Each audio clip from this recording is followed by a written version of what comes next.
ایک نوجوان بے ڈھنگی نماز پڑھ رہا تھا، مرضی میں آئے نماز پڑھے، مرضی میں آئے نماز نہ پڑھے، اور جیسی مرضی ویسی، کبھی ٹوپی کے ساتھ کبھی ٹوپی کے بغیر۔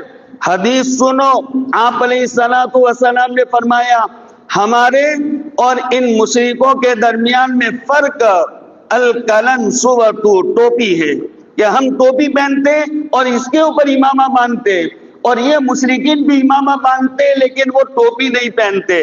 اس کا مطلب یہ میرے سرکار نے زندگی بھر ٹوپی پہنی ہے، اور ٹوپی کا فائدہ یہ ہوگا، اور نوجوان کبھی ٹوپی کے بغیر عام عمومی ماحول ہونے لگا، جتنا سر کھلا رہے گا یاد رکھو جلدی سے آپ کی یادداشت کمزور ہو جائے گی۔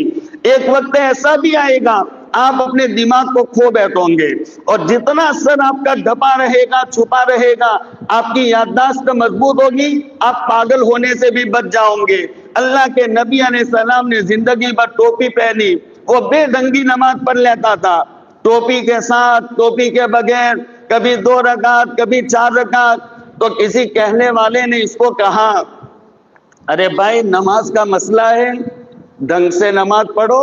ہاں، تو پھر اس نے جواب کیا دیا، ارے بھائی تو اپنے قبر کی فکر کر، میرے قبر کی فکر کی ضرورت نہیں ہے، اپنے قبر کی فکر تو کر، میں اپنی قبر کو سنبھال لوں گا۔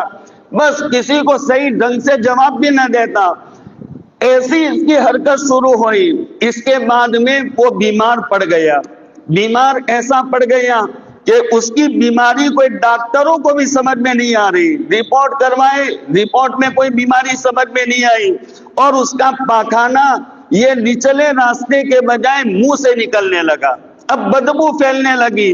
3 دن کے بعد میں وہ مر گیا، اور مر کر جب اس کا جنازہ چلا تو پھر اس کے ساتھ محلے اور پورے گاؤں کے کتے، اور اس انداز سے کہ جنازے کو ابھی نیچے گرا دیں گے، تو مستقل باقاعدہ لوگوں کو ان کتوں کو روکنے کے لیے لاٹھیوں کا انتظام کرنا پڑا، اور پھر اس کو لے کر قبرستان گئے، اور قبرستان جانے کے بعد صلاۃ جنازہ پڑھی اور اس کو دفن کیا۔ دفن کے ساتھ کتوں نے اس کی قبر کو کھولنا شروع کر دیا۔ اب یہ انتظام، اب یہ لوگوں نے ان کو ہٹانا شروع کیا۔ اس کا باپ تھا وہ بھی سر پکڑ کر کے رونے لگا، بھائی بھی رونے لگا، بلکہ یوں لکھا بھائی تو قبر پر سو گیا۔ اب لوگوں نے انتظام کیا، ایک اللہ والے تھے، انہوں نے کہا کہ بھائی دیکھو آپ یہاں پر یہ کتوں کا انتظام کرو، اور میں کسی عالم اور اچھے مفتی سے اس کا فتویٰ طلب کر کے آتا ہوں کہ اس کے بارے میں کیا کرنا چاہیے۔ وہ دارالافتاء میں گئے، مفتی صاحب سے پوچھا اور پوری بات بیان کی کہ نماز کے ساتھ اس کا ایسا معاملہ تھا اور ایسا جواب دے رہا تھا، بے ڈھنگی نماز پڑھ رہا تھا۔ وہ مفتی صاحب نے جواب دیا اللہ کی طرف سے یہ ایک عبرت کا واقعہ ہے، اس کو اس کی حالت پر چھوڑ دو اور اس کی قبر کھول کر کے دیکھو۔ یہ مفتی صاحب نے جواب دیا۔ اب یہ جواب لے کر فوراً قبر تو کھول نہیں سکتے، تو پھر اس کے بعد میں وہ تھانے میں گیا اور جا کر کے اس نے رپورٹ لکھوائی کہ ہمارا مذہبی یہ حکم ہے اس کی قبر کشائی اور قبر کھولنے کی ہے۔ تو وہ عالم صاحب کو وہاں بٹھایا جو فتویٰ پوچھنے کے لیے گئے تھے، اور پھر اس کے بعد ان کے ساتھ پترکار صحافیوں کو بھیجا اور پوری ٹیم گئی کہ کوئی عجیب واقعہ ہونے والا ہے، اور جا کر کے کہا قبر کھولو، تو قبر کھولی گئی تو وہ نوجوان اس میں نہیں تھا، وہاں پر ایک خنزیر پڑا ہوا تھا، اور اس کے دانت منہ میں بہت بڑے بڑے، اور اس کے گلے میں لوہے کا توق جکڑا ہوا، اور وہ خنزیر سویا ہوا تھا۔ آگے ایک روایت سنو، اس پر میں اپنی بات پوری کر دیتا ہوں۔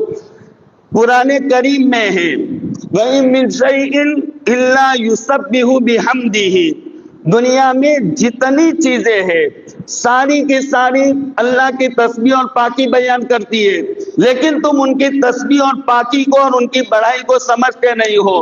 اونٹ یہ تسبیح بیان کرتا ہے الحمدللہ الذی جعلنی جمالا، اے اللہ تیرا شکر ہے کہ تو نے مجھے اونٹ بنایا، وَلَمْ يَجْعَلْنِي حِمَارًا، اور مجھے گدھا نہیں بنایا۔ یہ اونٹ بھی تسبیح پڑھتا ہے۔ ایک اللہ والے پر یہ کشف ہوا اور انہوں نے بیان کیا اونٹ ایسی تسبیح پڑھتا ہے۔ اور گدھا یہ تسبیح پڑھتا ہے الحمدللہ الذی جعلنی حمارا ولم یجعلنی کلبا، اے اللہ تیرا شکر کہ تو نے مجھے گدھا بنایا، کتا نہیں بنایا۔ اور پھر کتا بھی تسبیح پڑھتا ہے الحمدللہ الذی جعلنی کلبا ولم یجعلنی خنزیرا، اے اللہ تیرا شکر ہے کہ تو نے مجھے کتا بنایا، تو نے مجھے خنزیر اور سور نہیں بنایا۔ اور خنزیر یہ دعا کرتا ہے اللہ سے اور یہ تسبیح پڑھتا ہے الحمدللہ الذی جعلنی خنزیرا ولم یجعلنی تارک الصلاۃ، اے اللہ تیرا شکر ہے کہ تو نے مجھے خنزیر بنایا، بے نمازی نہیں بنایا۔ یہ خنزیر بھی اللہ سے دعا کرتا ہے اللہ تیرا شکر ہے کہ تو نے مجھے خنزیر بنایا، جو خنزیر نجس العین ہے، پاک ہونے کی کوئی شکل نہیں، اس کا بال بھی ناپاک، ہڈی بھی ناپاک، ناخن بھی ناپاک، پورا کا پورا خنزیر ناپاک، لیکن وہ خنزیر بھی اللہ سے یہ تسبیح پڑھتا ہے کہ اللہ تیرا شکر ہے کہ تو نے مجھے خنزیر بنایا، بے نمازی نہیں بنایا۔ تو خنزیر بھی بے نمازی سے پناہ مانگتا ہے۔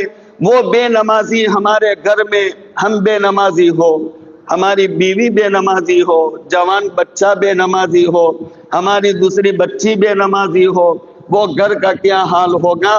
جبکہ امام شافعی فرماتے بے نمازی کو دفن کیا جائے تو 40 قبریں چاروں طرف سے متاثر ہوتی ہے اس کے عذاب کی وجہ سے، تو وہ گھر پر پھر اللہ کی کتنی لعنتیں اور کیا کیا پھٹکار اللہ کی طرف سے برسا ہوگا۔ اس لیے میرے بھائیوں، آج کا سبق یہ تھا ہم نمازی بن جائے۔